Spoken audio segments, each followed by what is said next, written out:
Weddings are supposed to be the happiest day of a woman's life, a breathtaking culmination of love, loyalty, and eternal promises. But what happens when the man you are about to marry stops the ceremony just to orchestrate your absolute destruction in front of 500 high society guests? For Charlie Reyes, a devastating, calculated betrayal at the altar turned her fairy tale dream into a living, breathing nightmare.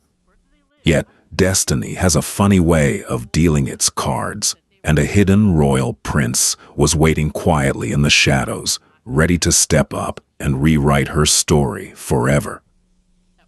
Sunlight filtered through the magnificent, centuries-old stained glass of St. Jude's Cathedral, casting kaleidoscopic prisms of crimson and gold across the polished marble floors.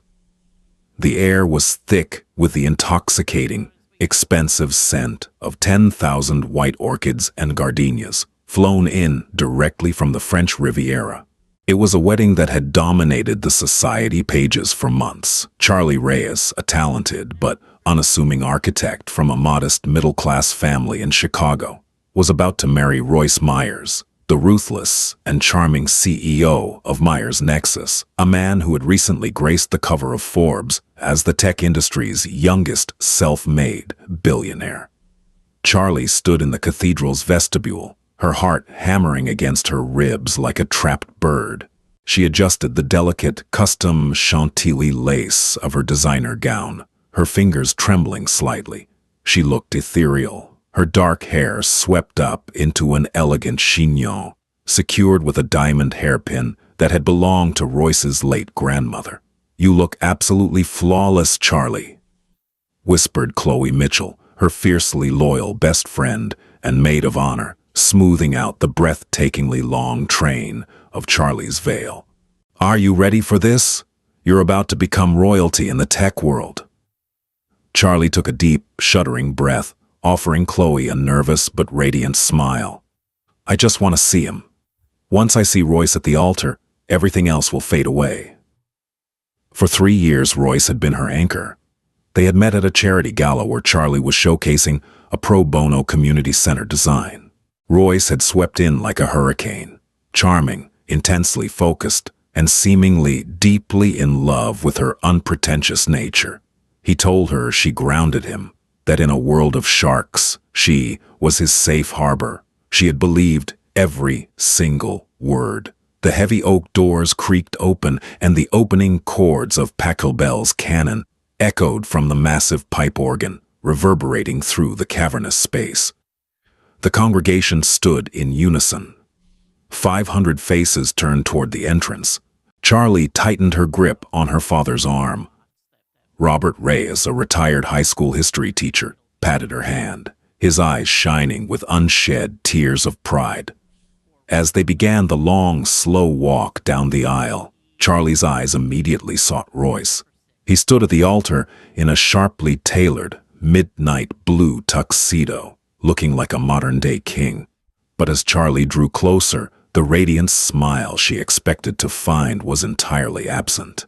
Royce's jaw was clenched so tightly that a muscle ticked visibly in his cheek. His eyes, usually a warm hazel, were completely devoid of warmth, staring at her with a cold, impenetrable calculation that sent a sudden, icy shiver down her spine. Charlie's smile faltered slightly. She mentally brushed the anxiety away, attributing his demeanor to nerves. The flashing of cameras from the press section in the balcony added a surreal, blinding quality to the moment. When Robert handed Charlie over to Royce, the younger man did not take her hand. Charlie's fingers hovered in the air for an agonizing second, before she awkwardly lowered them, her stomach twisting into a tight knot. Father Thomas, an elderly priest with a kind face, raised his hands to quiet the murmuring crowd. "Dearly beloved, we are gathered here today in the sight of God and these witnesses to join together this man and this woman in holy matrimony." The traditional words washed over the congregation. Charlie kept her eyes fixed on Royce, pleading silently for a reassuring glance, a squeeze of the hand, anything. He remained rigidly still, staring past her at the towering altar. If anyone here can show just cause why these two may not lawfully be joined together, let them speak now, or forever hold their peace. The priest intoned, a standard usually skipped over formality. The silence that followed was customary, expected to last only a brief moment. "I can," a voice echoed through the cathedral.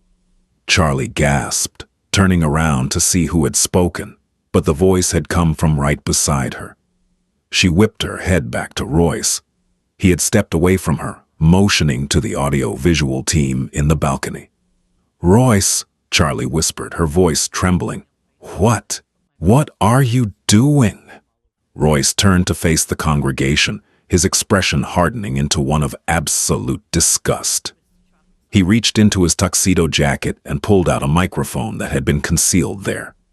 The feedback whined sharply through the cathedral's state-of-the-art sound system, causing several guests to cover their ears.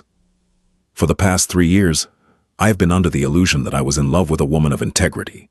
Royce's voice boomed, bouncing off the vaulted ceilings.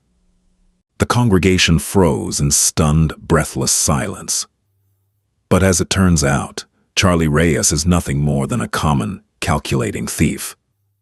"Royce, stop! Is this a joke?" Charlie pleaded, reaching for his arm, but he violently shook her off. "Do not touch me," he snarled, his voice dripping with pure venom. He gestured to the vast stone walls of the cathedral. Suddenly, massive projectors hidden in the balconies illuminated the ancient stone with digital documents. Bank statements, wire transfers, emails. "Take a good look, everyone," Royce announced, playing to the crowd, playing to the cameras.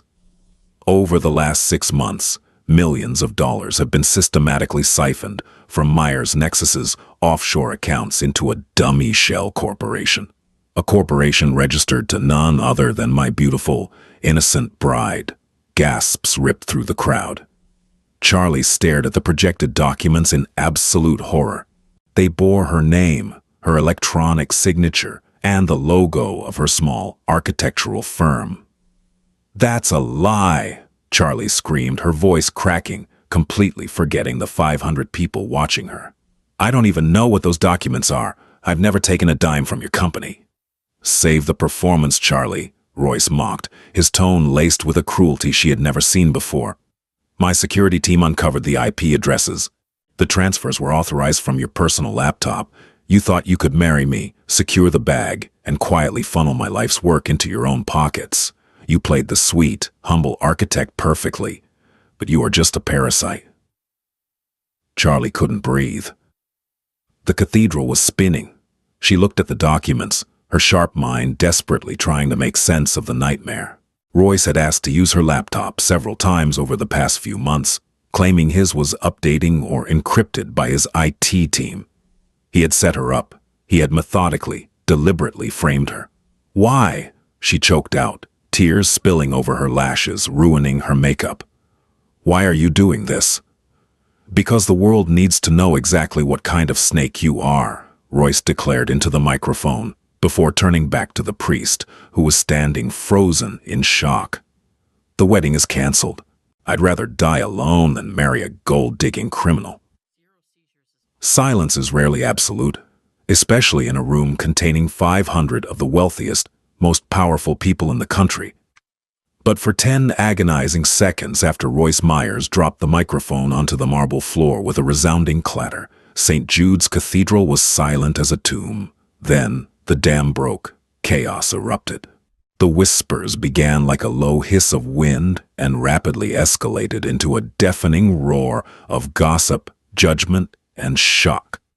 In the front row, Royce's mother, Victoria Myers, a formidable woman wrapped in Chanel and pearls, did not look surprised. In fact, an ugly, triumphant smirk played on her lips as she leaned over to whisper to her equally wealthy friends, Eleanor Dupont and Charles Montgomery. Victoria had never hidden her disdain for Charlie's lack of pedigree, and now her son had publicly validated every cruel suspicion she had ever harbored. Charlie stood frozen at the altar, isolated in a sea of white lace, feeling like a condemned prisoner at a public execution. The sheer scale of the humiliation was physically crushing. Her chest heaved as she struggled to draw oxygen into her lungs. The scent of the white orchids, moments ago so romantic, suddenly turned violently nauseating. "Charlie!" Her father's desperate shout broke through the ringing in her ears. Robert Reyes lunged forward, his face purple with rage, marching toward Royce. "You arrogant, lying bastard! How dare you do this to my daughter?" Before Robert could reach him, two massive security guards in black suits stepped out of the shadows, intercepting the older man and shoving him back forcefully. Robert stumbled, clutching his chest, breathing heavily. "Dad!" Charlie shrieked, the paralysis breaking. She hiked up the heavy skirts of her Vera Wang gown and scrambled down the altar steps, rushing to her father's side. Royce didn't even look back. With a curt nod to his mother, he turned on his heel and strode down the center aisle. He walked with the arrogant, unbothered gait of a victor, his entourage of groomsmen and bodyguards forming a phalanx around him. As he walked, dozens of smartphones were raised into the air. The flashes of cameras from the press balcony strobed relentlessly, capturing every agonizing second of Charlie's public destruction. The story would be on every major news outlet and social media platform before she even left the building. "Look at her!" Someone in the third row hissed loud enough for Charlie to hear. "I always knew she was a grifter. You don't jump from a no-name architecture firm to a billionaire without an ulterior motive." "They say the feds are already looking into it," another voice chimed in. Charlie dropped to her knees beside her father, her beautiful veil tearing under her satin heels. She felt a panic attack setting in, her vision narrowed to a tunnel, her extremities going cold and numb. She was completely trapped. The man she loved had not just broken her heart, he had annihilated her reputation, her career, and her family's dignity in one calculated strike. Chloe Mitchell pushed violently past a group of gossiping socialites, practically throwing herself onto the marble floor next to Charlie. Chloe tore off her own suit jacket and draped it over Charlie's trembling shoulders, shielding her from the invasive glare of the flashing cameras. "Don't look at them, Charlie. Look at me," Chloe commanded fiercely, her eyes blazing with protective fury. "We are leaving. We are walking out of here with our heads held high. Robert, can you stand?" Robert nodded shakily, leaning heavily on Chloe's arm. Charlie tried to stand, but her legs felt like lead. The whispers of the crowd felt like physical blows. She looked up at the towering stained glass window, depicting the saints, feeling utterly abandoned by God and humanity alike. She knew the truth now. The rumors in the financial sector had been swirling for weeks. Myers Nexus was bleeding money, facing a massive secret SEC investigation for fraudulent accounting and embezzlement. Royce hadn't canceled the wedding because he thought she was a thief. He had canceled the wedding and framed her in front of the press to create the ultimate distraction. Charlie was the perfect, naive scapegoat. When the SEC came knocking, Royce would point the finger at the bitter, gold-digging ex-fiancée who had stolen his money and broken his heart. The brilliance of his cruelty was paralyzing. He had used her love as a weapon to save his own empire. "Someone get them out of here, it's pathetic." Victoria Myers' sharp voice cut through the clamor. She stood up, adjusting her silk wrap. "The show is over, everyone. The Myers family apologizes for this unpleasant interruption." The sheer audacity of the woman made Charlie's blood boil. But she had no voice left to scream. She let Chloe pull her to her feet, her beautiful dress dragging heavily against the floor like a shroud. The walk back down the aisle seemed infinitely longer than the walk up. The guests didn't look away. They stared, their eyes filled with a mixture of pity, disgust, and morbid fascination. Charlie closed her eyes, wishing for the floor to open up and swallow her whole. She just needed to get to the doors. She just needed to escape into the blinding light of the afternoon and disappear forever. But as Charlie, Chloe, and Robert took their first step down the aisle in their retreat, the heavy, chaotic atmosphere in the cathedral abruptly shifted. The frantic whispering faltered, then died away entirely. A figure had stepped out from the shadows of the penultimate row, moving directly into the center of the aisle, blocking their path to the exit. Arjun Barnes despised weddings. He found them to be ostentatious, theatrical displays of false promises, particularly among the American newly rich. He had only attended this specific circus at St. Jude's Cathedral out of grim necessity. To the 500 guests in the room, Arjun was virtually unrecognizable. He did not court the press. He did not possess a public Instagram account. And his wealth was so old and heavily fortified by centuries of discretion that he rarely appeared on any modern rich lists. He was Prince Arjun of the House of Barnes, a direct descendant of a sovereign European bloodline that held deep, unshakable roots in the British aristocracy. The Barnes Crown estate possessed a quiet, terrifying level of global influence, controlling vast swathes of international real estate, banking, and technology investments. Arjun was here because his private auditors had been tracking Royce Myers for 8 months. Arjun was the silent, majority stakeholder in the very offshore holding company that Royce was attempting to impress and merge with. He knew Myers' Nexus was bankrupt. He knew Royce had been doctoring the books, embezzling funds to cover his monumental failures. And most importantly, Arjun knew that Charlie Reyes was entirely innocent. For the past year, Arjun had quietly observed Charlie from afar. He was the anonymous benefactor who had fully funded the community center she designed in Chicago. He had studied her architectural blueprints, marveling at her brilliant mind, her elegant lines, and her deep empathy for the community she built for. He had watched her navigate the shark-infested waters of Royce's social circle with quiet, unshakable grace. He had found himself, entirely against his better judgment, deeply captivated by her. Sitting in the back row, Arjun had watched Royce's performance at the altar with mounting, cold fury.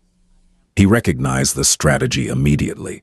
Royce was publicly sacrificing a good woman to muddy the waters for the incoming SEC investigation. It was the act of a coward, a man who built his kingdom on the tears of the innocent. As Charlie crumbled to the floor, Arjun felt a visceral twist in his chest. When Victoria Myers haughtily demanded they be thrown out, Arjun decided he had seen enough. The House of Barnes did not tolerate bullies, and Arjun, personally, was entirely done letting Royce Myers control the narrative. Arjun stepped into the center aisle. He stood at an imposing 6'3", dressed impeccably in a bespoke, charcoal gray Savile Row suit that whispered of unimaginable wealth. His presence commanded immediate, suffocating authority. He possessed striking, aristocratic features, sharp cheekbones, a strong jawline, and piercing, storm-gray eyes that currently held the intensity of a hurricane. The crowd fell silent as Arjun began to walk up the aisle toward the altar, moving against the tide of Charlie's retreat. His footsteps echoed sharply against the marble. Charlie stopped, looking up through her tear-stained lashes. The man approaching them radiated a calm, terrifying power. The remaining security guards who had been aggressively ushering guests instinctively stepped back, recognizing a predator far higher on the food chain than their boss. Arjun stopped a few feet away from Charlie. He ignored the hundreds of staring eyes. He ignored the flashing cameras that were suddenly trained on him. He looked only at Charlie. "Miss Reyes," Arjun spoke. His voice was a rich, deep baritone with a flawless, clipped British accent. It was calm, yet it projected effortlessly through the vast space, carrying an undeniable weight of command. Charlie blinked, her mind foggy with shock. Do I know you?" "Not formally. My name is Arjun Barnes," he replied, holding her gaze, his gray eyes softening marginally as he took in her ruined makeup and trembling frame. A collective gasp echoed from the older, more established socialites in the front rows. Eleanor DuPont dropped her silk fan. Barnes, a wealthy hedge fund manager, hissed in the front row, as in, the Royal Barnes, the Crown Estate. What the hell is a royal doing here? Arjun ignored the whispers. He took a deliberate step closer to Charlie.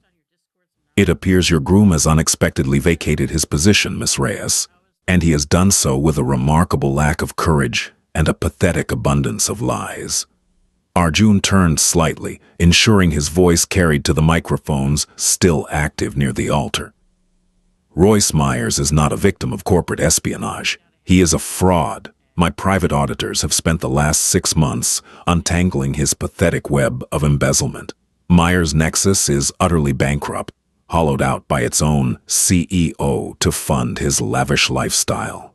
The documents he just displayed are amateurish forgeries designed to frame you, Charlie, to act as a shield against the federal indictments that will be served to him before the sun sets today. The cathedral erupted into absolute pandemonium. Reporters in the balcony began shouting questions. Victoria Myers's face drained of all color, turning a sickly, ashen white as she clutched her pearls, realizing her son's empire had just been publicly executed by a man whose power dwarfed theirs. Arjun turned his complete attention back to Charlie. He reached into his pocket and pulled out a pristine white silk handkerchief, gently offering it to her. Charlie took it with a shaking hand, her brilliant mind slowly piecing together what was happening. This stranger, this supposed royal, had just completely dismantled Royce's lie in front of the world. "Why are you doing this?" Charlie whispered, her voice raw. "Because I despise cowards," Arjun stated simply, "and because I have admired your work and your character for quite some time. You do not deserve to be the collateral damage of a weak man's failing empire." Arjun extended his hand toward her. It was a large, strong hand, steady and completely assured. "Miss Reyes," Arjun said, his voice dropping slightly in volume, meant only for her, though the silence in their immediate vicinity was profound. "You walked down this aisle today intending to make a vow. You came here to forge a partnership. I propose a different arrangement, one that will restore your family's dignity, protect your firm, and guarantee that Royce Myers spends the rest of his miserable life looking up at you from the dirt." Charlie stared at his hand. Her heart, previously shattered into a million pieces, sparked with a sudden, unfamiliar heat. It wasn't love, it was survival. It was a burning, desperate need for justice. "What are you saying?" she breathed. Arjun's lips curved into the faintest, most dangerous ghost of a smile. "I am saying, Charlie Reyes, that I am in need of a bride. Marry me. Walk out of these doors as royalty, and let us show Mr. Myers what real power looks like." Staring at the outstretched hand of Prince Arjun Barnes, Charlie felt the axis of her entire world shift. The sheer absurdity of the moment clashed violently with the cold, hard logic racing through her mind. 5 minutes ago she was a condemned woman, publicly branded a thief by the man she loved. Now, a bona fide European royal was offering her the ultimate shield and a devastatingly sharp sword. Charlie looked back at her father. Robert Reyes leaned heavily against Chloe, his breathing still ragged, but his eyes were blazing with a fierce, protective fire. He gave Charlie a single, decisive nod. Next to him, Chloe's jaw dropped in absolute awe, but she furiously wiped away her tears and mouthed a single word: "Do it." Charlie turned her attention back to Arjun. His storm-gray eyes were entirely steady, offering neither pity nor pressure, only a formidable, unyielding sanctuary. He was offering her a business transaction, masquerading as a fairy tale, a strategic alliance forged in the fires of her humiliation. "If I do this," Charlie whispered, her voice barely audible over the chaotic din of the cathedral, "Royce loses everything? Royce Myers will be left with nothing but the lint in his pockets and a federal prison jumpsuit," Arjun promised, his tone chillingly matter-of-fact. "Your name will be entirely cleared. Your firm will be untouched. You have my word as a Barnes." Charlie took a deep breath. the scent of the nauseating white orchid suddenly fading, replaced by the crisp, clean scent of bergamot and cedarwood, radiating from Arjun. She reached out, her trembling fingers meeting his solid, warm grip. "Then let's get married, Your Highness," Charlie said, her voice finally steadying. A ripple of electricity shot up her arm as Arjun's fingers closed firmly around hers. He did not pull her roughly. Instead, he offered his arm with impeccable, old-world chivalry. Charlie looped her arm through his, her ruined veil trailing behind her like a battle standard. Together, they pivoted and began the long walk back toward the altar. The congregation completely lost its collective mind. 500 of Chicago's elites scrambled over themselves, cell phones recording every second. Flashbulbs exploded in a blinding strobe effect. "This is insane. You cannot do this," Victoria Myers shrieked, breaking through the front row. Her perfectly manicured face was contorted in sheer panic. "He is a stranger. He is lying about my son." Arjun did not even break his stride. He merely flicked his gaze toward the two massive security guards who had previously assaulted Charlie's father. The guards, recognizing the unspoken command of true, untouchable wealth, immediately stepped in front of Victoria, blocking her path. "Silence, Mrs. Myers," Arjun commanded, his voice cutting through the hysteria like a steel blade. "Your son's reign of deceit is over. I suggest you contact your legal counsel rather than embarrassing yourself further in the house of God." Victoria gasped, clutching her chest as if physically struck, sinking back into the pew in a state of hyperventilating shock. At the altar, Father Thomas stood with his mouth agape, the gold-leafed Bible trembling in his hands. He looked from Charlie to Arjun, completely bewildered by the unprecedented turn of events.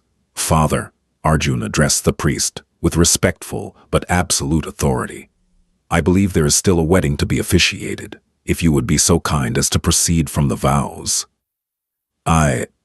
Well, I suppose," Father Thomas stammered, wiping his brow with a linen handkerchief. "But the marriage license will be handled by my solicitors before the hour is out," Arjun interrupted smoothly. "Please, proceed." Charlie stood facing Arjun. She was marrying a complete stranger, yet as she looked up into his sharp, aristocratic features, she felt a profound sense of safety she had never experienced with Royce. Royce had always demanded her to shrink, to be the quiet, supportive anchor to his rising star. Arjun, in his first act, had stepped into the line of fire to elevate her. "Do you, Arjun Barnes, take Charlie Reyes to be your lawfully wedded wife?" Father Thomas's voice quivered slightly, but he managed to project the words across the stunned, silent cathedral. "I do," Arjun said, his eyes locked on Charlie's. There was no hesitation. "And do you, Charlie Reyes, take Arjun Barnes to be your lawfully wedded husband?" Charlie swallowed the lump in her throat. She thought of Royce, currently fleeing through a back door to escape the feds. She thought of the empire he tried to build on her destroyed reputation. "I do," Charlie said, her voice ringing out clear and strong. Arjun reached into his tailored waistcoat and produced a heavy, antique platinum ring, entirely bypassing the need for a best man. It was a Barnes family heirloom, set with a massive, flawless, square-cut sapphire surrounded by brilliant diamonds. He slid it onto Charlie's trembling left hand. It was slightly too loose, but its weight was a grounding, undeniable reality. "I now pronounce you husband and wife," Father Thomas rushed out, eager to conclude the most stressful ceremony of his 50-year career. "You may kiss the bride." Charlie's heart hammered against her ribs. She hadn't considered this part. Arjun stepped closer, invading her personal space with a commanding, yet gentle presence.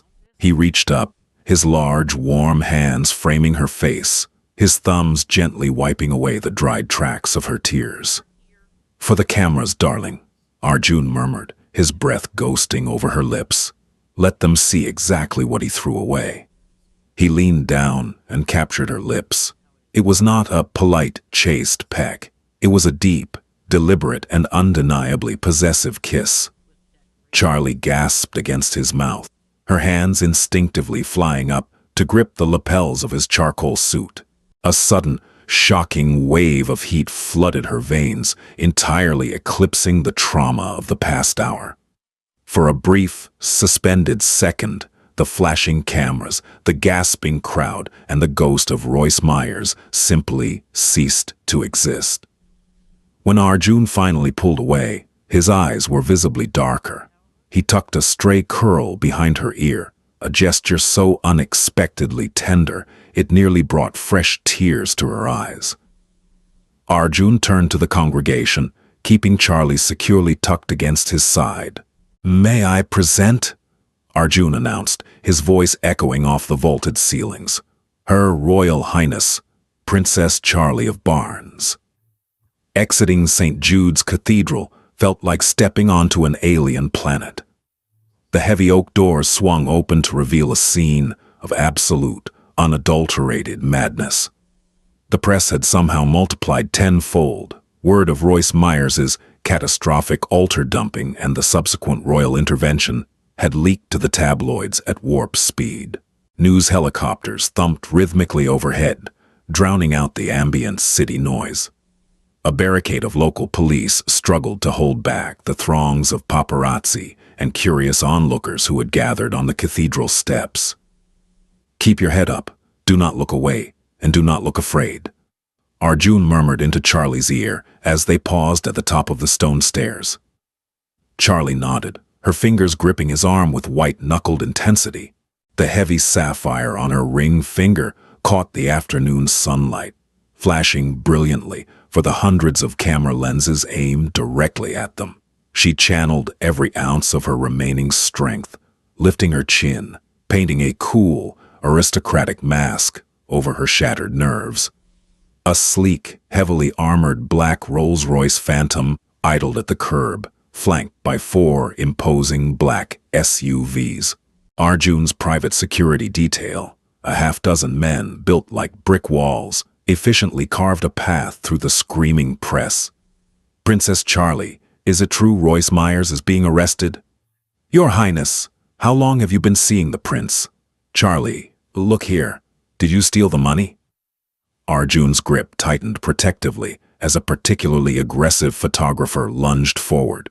One of Arjun's guards smoothly intercepted the man, shoving him back into the barricade with a sickening thud. They reached the Phantom. Arjun ushered Charlie inside before climbing in beside her, the heavy bulletproof door slamming shut and instantly sealing them in a cocoon of rich leather and pin-drop silence. The engine purred to life, and the motorcade tore away from the curb, leaving the pandemonium in their rearview mirror.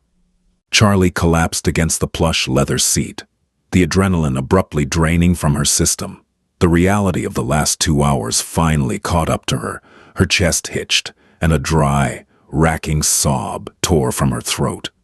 She buried her face in her hands, her shoulders shaking violently. Arjun did not offer empty platitudes. He did not tell her it would be fine.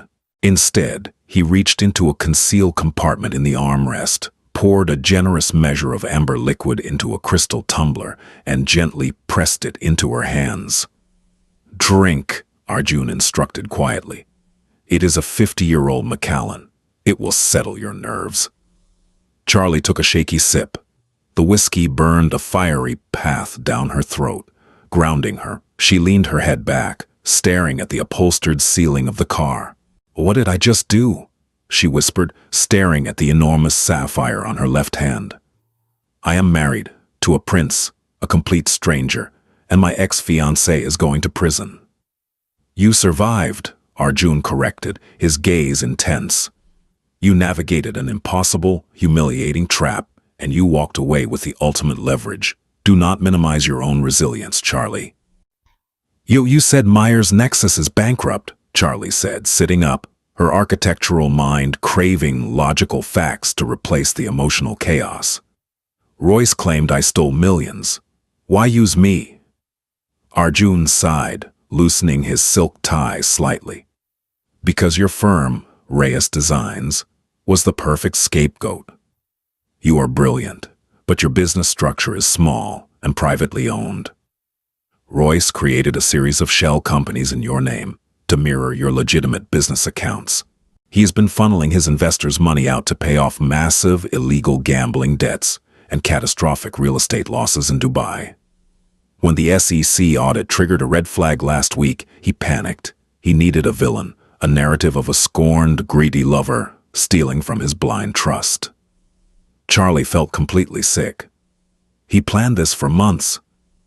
Every time he said he loved me, every time we talked about our future, he was building my coffin. Ha! Sociopaths rarely feel remorse, Charlie, Arjun noted grimly. But I assure you, by tomorrow morning, the federal authorities will raid his offices.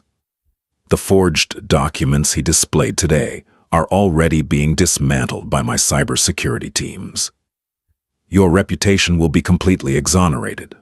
The motorcade bypassed Charlie's modest apartment entirely, gliding into the underground private garage of the Langham, a 5-star luxury hotel, where Arjun had apparently commandeered the entire penthouse floor.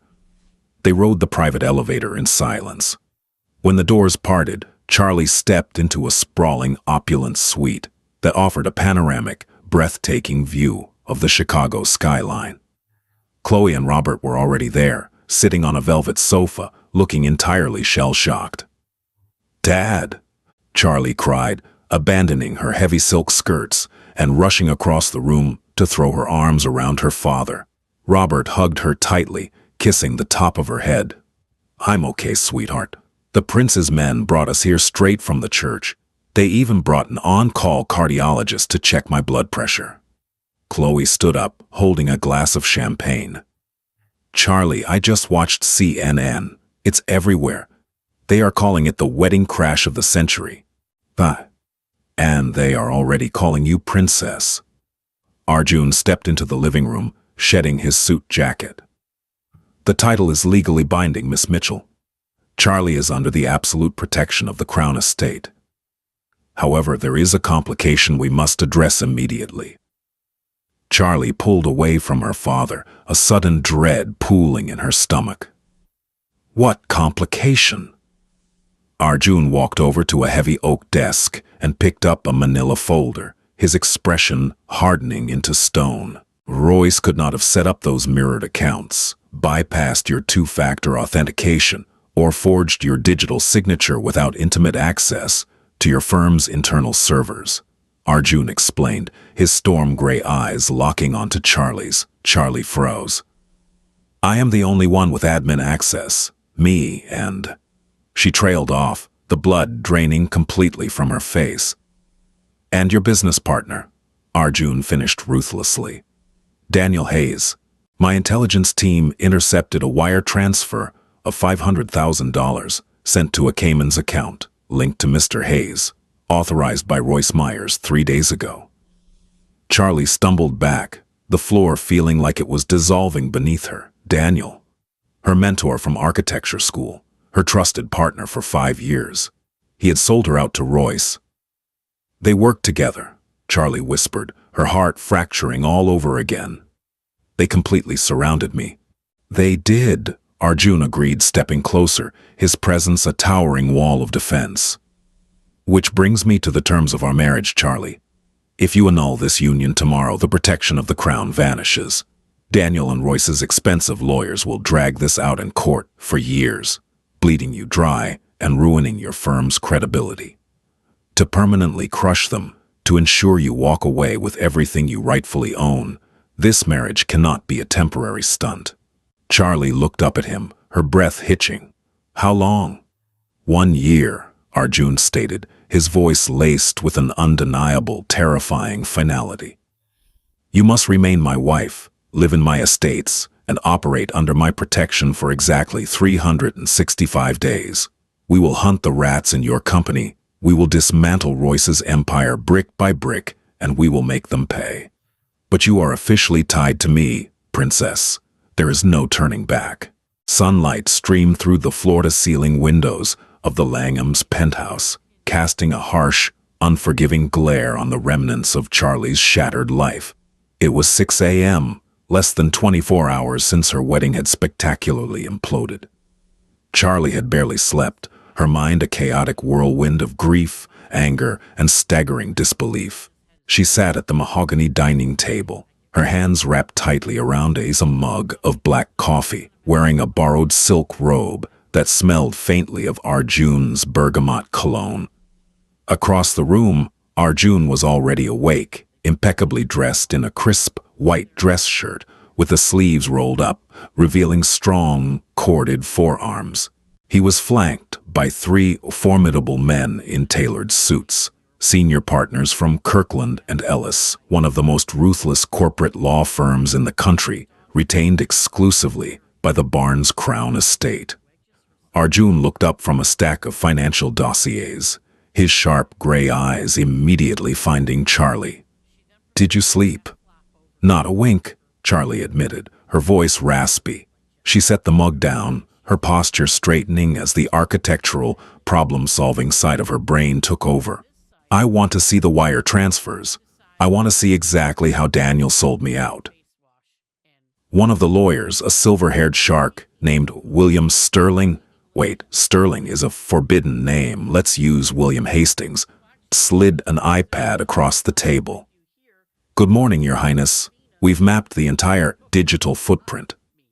Your partner, Mr. Hayes, provided Myers's IT team with back-end access to your encrypted servers. In exchange, a shell corporation linked to Daniel Hayes received $500,000, routed through Cayman National Bank." Charlie stared at the screen, the cold, hard data staring back at her. Daniel, the man who had mentored her, the man who had stood beside her when she won her first major design award, had traded her future for $500,000. The betrayal stung, but the paralyzing grief she had felt at the altar was rapidly being replaced by a cold, calculating fury. "What is our next move?" Charlie asked, looking directly at Arjun. "He thinks I'm ruined. He thinks I'm currently hiding from the press, crying in my apartment." Arjun's lips curved into that dangerous, predatory smile. "Then we give Mr. Hayes exactly what he doesn't expect. An ambush." 2 hours later, a fleet of black SUVs pulled up outside the sleek, glass-fronted building that housed Heiress Designs in downtown Chicago. Charlie stepped out of the vehicle, completely transformed. Gone was the weeping, humiliated bride. Arjun's team had brought in a stylist, outfitting her in a sharply tailored, blood-red Alexander McQueen power suit. Her dark hair was pulled back into a sleek, severe ponytail, and the massive Barnes sapphire rested heavily on her finger like a talisman of war. Arjun walked beside her, radiating quiet, lethal authority. The security detail cleared the lobby, ignoring the stunned gasps of the receptionists who recognized the woman currently dominating every morning news broadcast in the world. Charlie pushed open the glass doors of the executive boardroom. Daniel Hayes was sitting at the head of the table, sipping an espresso, looking incredibly pleased with himself as he reviewed a set of blueprints. He looked up, his smug smile instantly faltering at the sight of Charlie. When his eyes shifted to the towering aristocratic man standing behind her shoulder, all the color violently drained from his face. "Charlie," Daniel stammered, scrambling to stand up. What are you doing here?" "The news. I thought the feds had taken you in for questioning." "Sit down, Daniel," Charlie commanded, her voice cracking like a whip. Daniel swallowed hard, dropping back into his leather chair. He looked at Arjun, sheer terror dawning in his eyes as he recognized the prince from the viral cathedral videos. "Allow me to introduce my husband, Prince Arjun of Barnes," Charlie said, her tone devoid of any emotion. She tossed a thick, leather-bound folder onto the glass table. It slid perfectly to a stop directly in front of Daniel. "And these are the frozen asset notices from Cayman National Bank, officially seizing the $500,000 Royce Myers paid you to frame me." Daniel's hands began to shake violently. He opened the folder, his eyes darting frantically over the legal injunctions filed by Kirkland & Ellis. "Charlie, you don't understand. Royce threatened me. He said if I didn't give him access to the servers, he would crush the firm. I did it to save Heiress Designs. You did it to line your own pockets, you pathetic coward, Charlie spat, leaning over the table, planting her hands firmly on the glass. You gave him the keys to my life. You let him parade me in front of 500 people as a criminal. Arjun stepped forward, his presence immediately suffocating the room. Mr. Hayes, you have committed corporate espionage, fraud, and conspiracy against a member of the British royal family. My legal team is currently drafting a brief that will not only send you to federal prison, but will ensure you are sued into absolute generational poverty. Daniel let out a pathetic, high-pitched noise, burying his face in his hands. Please, please, Charlie. I'll give it back. I'll tell the police everything Royce did. Just don't let him destroy me. I am not letting him do anything, Charlie corrected, her voice chillingly calm. I am destroying you. You are officially terminated from this firm, effective immediately. You will sign over your 40% equity to me by noon, or the FBI gets the Cayman documents. Now get out of my building. Daniel didn't argue. He practically tripped over his own feet as he bolted from the boardroom, leaving his briefcase and his pride behind. Charlie stood in the silence of the room, her chest heaving slightly. She looked around the firm she had built from scratch, finally feeling a profound sense of ownership. Arjun walked up behind her, gently placing a warm hand on her lower back.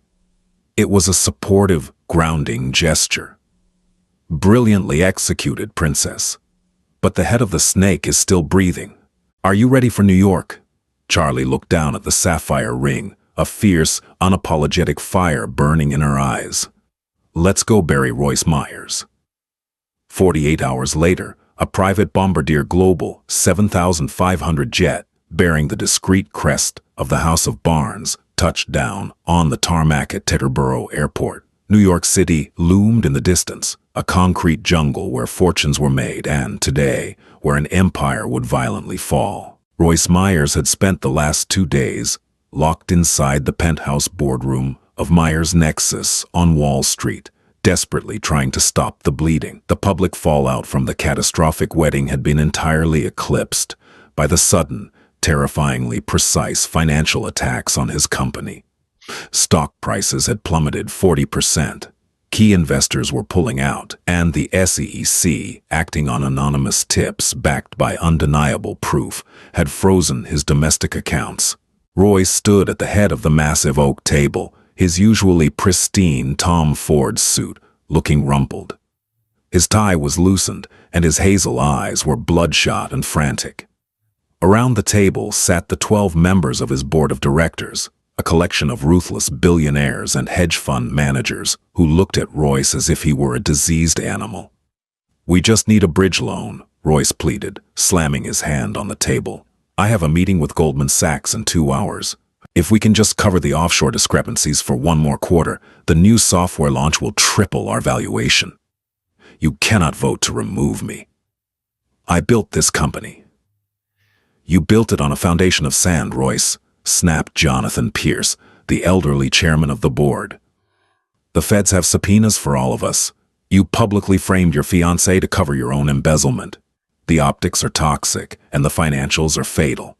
We are filing for bankruptcy protection, and we are voting you out as CEO, effective immediately. You can't do that, Royce roared, losing the last shreds of his carefully cultivated charm. I own 51% of the voting shares. You work for me. Actually, Royce, you don't. The heavy mahogany doors of the boardroom swung open with a resounding crack. The entire room froze. Charlie stepped over the threshold, looking like a terrifying vision of vengeance.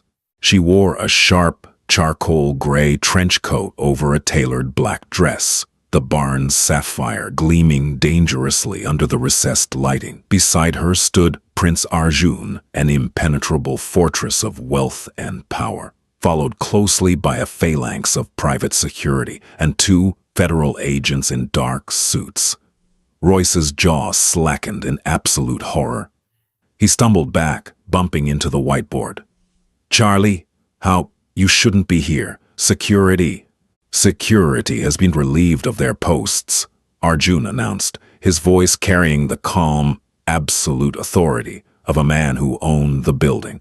He walked directly to the head of the table, his storm-gray eyes fixed on Royce with absolute disgust. "I suggest you take a seat, Mr. Myers. The adults are speaking." "Who the hell do you think you are?" Royce spat, trying to salvage his bravado. "You can't just barge into a private board meeting." Arjun ignored him, turning his attention to Jonathan Pierce. Mr. Pierce, my name is Arjun Barnes. Over the past 72 hours, the Barnes Crown Estate has quietly purchased the debt of Myers Nexus.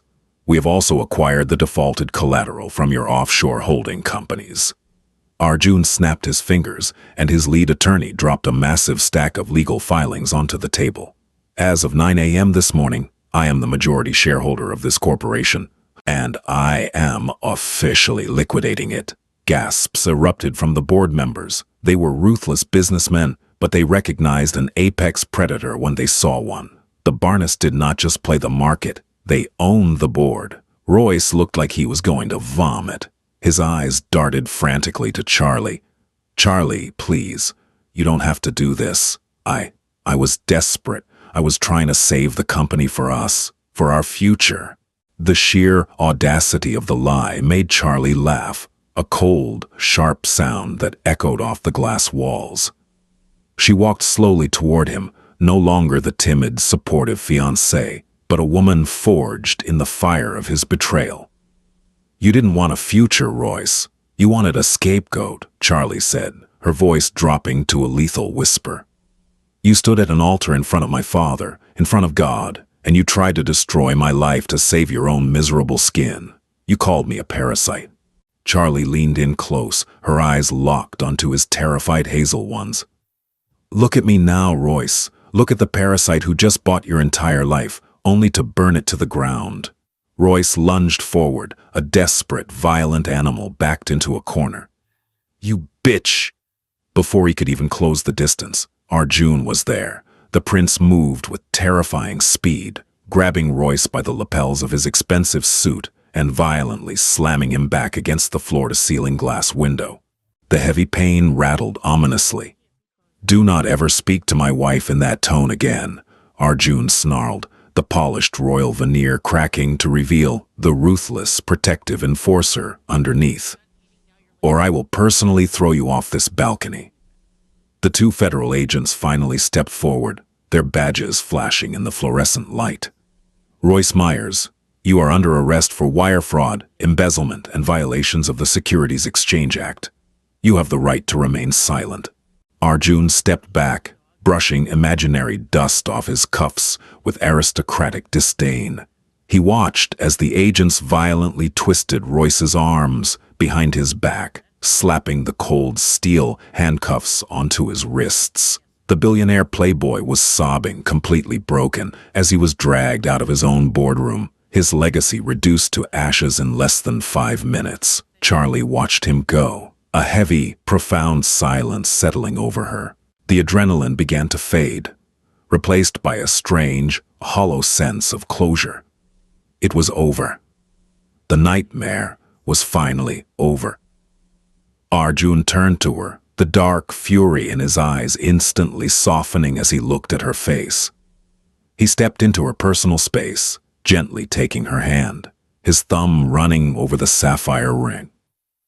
"Are you all right, princess?" he asked softly, completely ignoring the stunned, silent board of directors still sitting at the table. Charlie looked up at him. She saw the man who had stepped out of the shadows, the stranger who had offered her a sword when the world demanded she be a victim.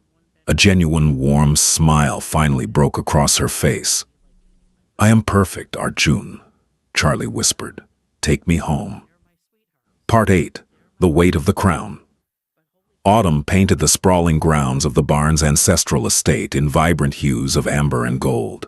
Located deep within the rolling hills of the Cotswolds, the manor was a breathtaking testament to centuries of quiet, untouchable wealth. For Charlie, this vast stone fortress had become something she never expected, a sanctuary. Over the past 8 months, The scandalous ashes of Myers' nexus had settled. Royce was currently awaiting trial in a federal detention center, denied bail due to extreme flight risk. Victoria Myers had vanished into social obscurity, moving to a secluded villa in Tuscany to escape the relentless mockery of her former high society friends. Daniel Hayes had declared bankruptcy and was working a minimum wage job somewhere in the Midwest, entirely erased from the architectural world. Charlie, meanwhile, had flourished. Instead of hiding, she had leaned in to her new title and the immense resources it provided. Heiress Designs was now an international powerhouse. In fact, she was currently sitting in the estate's sunlit conservatory, drafting blueprints for a massive, sustainable cultural center in central London, a joint venture personally requested by the legendary British architect, Lord Norman Foster. Working alongside Norman Foster had grounded her, reminding her of her true passion and proving that her talent was entirely her own, untouched by Royce's deceit. Yet, despite her professional triumphs, the most significant shift in Charlie's life was entirely personal. Arjun was a revelation. He was not the cold, calculating royal he portrayed to the media. Behind closed doors, he was fiercely protective, unexpectedly witty, and deeply attentive. They shared late-night dinners in the Manor's grand library, debating philosophy, architecture, and global politics over vintage Bordeaux. He never pushed her boundaries, always respecting the strict, one-year legal perimeter of their arrangement. But the air between them had grown thick with an undeniable electric tension. Footsteps echoed on the marble floor of the conservatory. Charlie looked up from her drafting table to see Arjun walking toward her. He had just returned from a week-long business trip in Geneva, dressed in a tailored navy suit that accentuated his broad shoulders. "I trust Lord Foster is pleased with the latest revisions?" Arjun asked, his storm-gray eyes immediately finding hers, softening in a way they only ever did for her. "He called them audacious, but entirely necessary," Charlie smiled, setting down her stylus. "Which I'm taking as a massive compliment. How is Geneva?" "Tedious. The banking sector lacks your creative flair," Arjun replied, coming to stand beside her chair. He looked down at the blueprints, but his proximity sent a familiar, thrilling shiver down Charlie's spine. He smelled of crisp mountain air and bergamot. "Arjun, there is something we need to discuss," Charlie began, her heart beating a little faster. "The press, they are starting to ask questions about the anniversary." Their one-year anniversary was exactly 1 month away. The media was already speculating about grand galas and royal celebrations, completely unaware that, technically, a legal annulment was scheduled to be filed on that exact date. Arjun's jaw tightened marginally. "My public relations team can handle the press, Charlie. You do not need to concern yourself with tabloid gossip." "It isn't just the press," a sharp, unwelcome voice interrupted. Arjun and Charlie turned toward the entrance of the conservatory. Standing there, flanked by 2 immensely uncomfortable-looking estate security guards, was Victoria Myers. She looked gaunt, her designer clothes hanging loosely on her frame, her eyes burning with a venomous, desperate hatred. "How did she get past the main gate?" Arjun demanded, his voice instantly dropping to a lethal, icy register. "She blocked the access road with her vehicle, Your Highness. We were attempting to escort her off the premises, but she claimed to have documents concerning the princess," one of the guards stammered. "I know the truth," Victoria hissed, taking a step forward before the guards yanked her back. "I paid a private investigator. I know this marriage is a sham. A business transaction designed to destroy my son. I have the preliminary draft of your prenuptial agreement, Barnes. If you don't drop the civil suits against my family's remaining assets, I will take this to the press tomorrow. I will tell the world that Princess Charlie is nothing but a hired mercenary." Charlie felt a momentary spike of anxiety, but it vanished almost instantly. She wasn't the terrified girl at the altar anymore, Arjun didn't even blink. He slowly stepped in front of Charlie, a human shield of aristocratic fury. "Oh, Victoria, you are trespassing on sovereign estate property, and your private investigator is currently in police custody for attempting to hack an encrypted royal server, a federal offense under the Official Secrets Act." Victoria's face drained of color. You're bluffing." "I never bluff," Arjun stated softly, a terrifying promise in his tone. Release those fabricated documents to whichever gutter tabloid you choose. My lawyers will simply bankrupt the publication, and you will join your son in a federal cell for extortion and treason. You have nothing. You are nothing. Remove her from my sight." The guards practically dragged the screaming, thrashing woman out of the conservatory. Silence descended upon the room once more, heavy and absolute. Charlie stared at Arjun's rigid back. He had protected her, again, without a second thought, without a single hesitation. "Arjun," Charlie whispered, stepping closer, reaching out to gently touch his arm. He turned around, the lethal coldness in his eyes melting away the second he looked at her. He reached up, his large hand cupping her cheek, his thumb brushing against her jawline. "I will never let them touch you," he murmured, his voice thick with an emotion that went far beyond legal duty or vengeance. "Never." Charlie looked up into his eyes, the realization hitting her with the force of a freight train.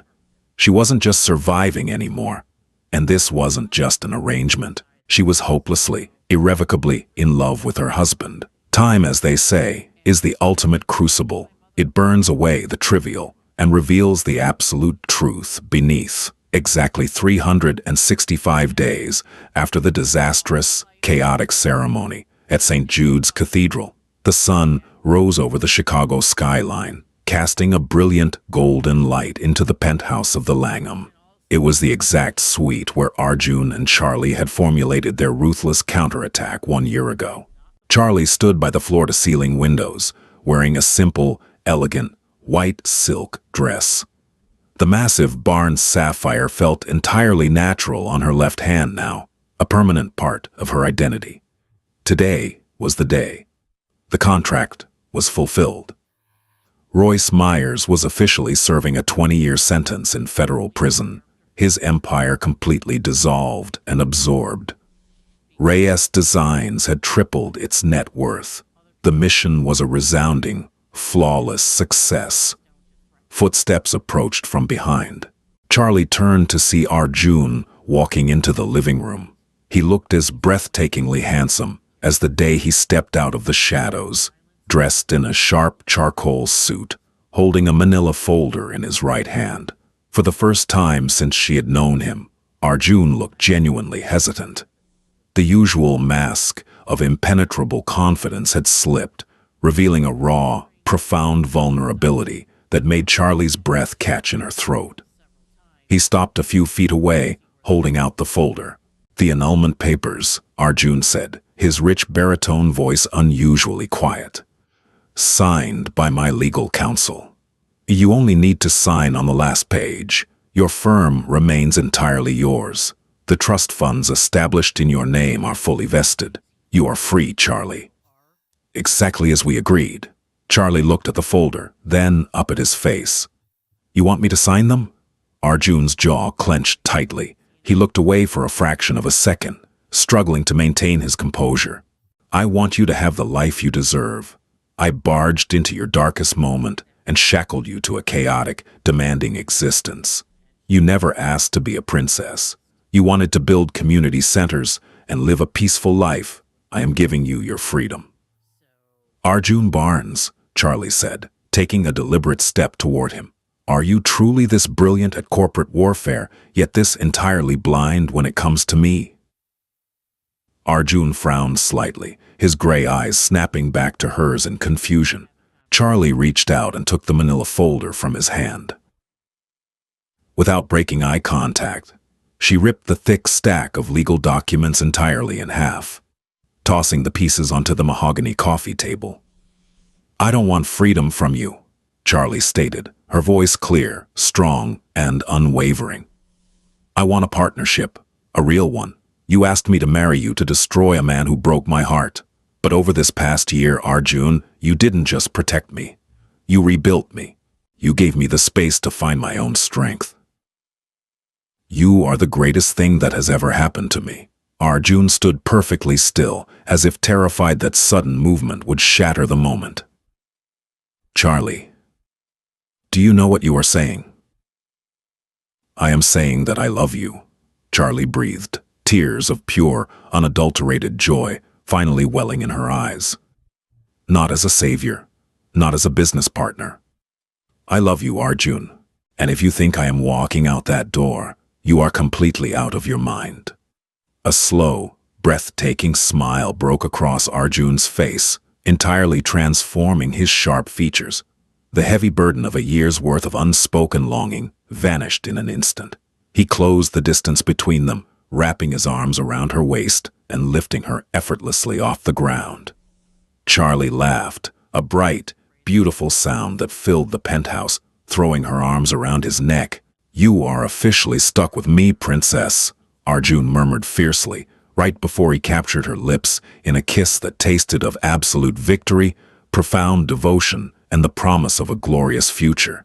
It was a kiss that erased the ghosts of the past, cementing a dynasty built not on lies and illusions, but on unshakable loyalty, fierce justice, and a love that had defied every odd.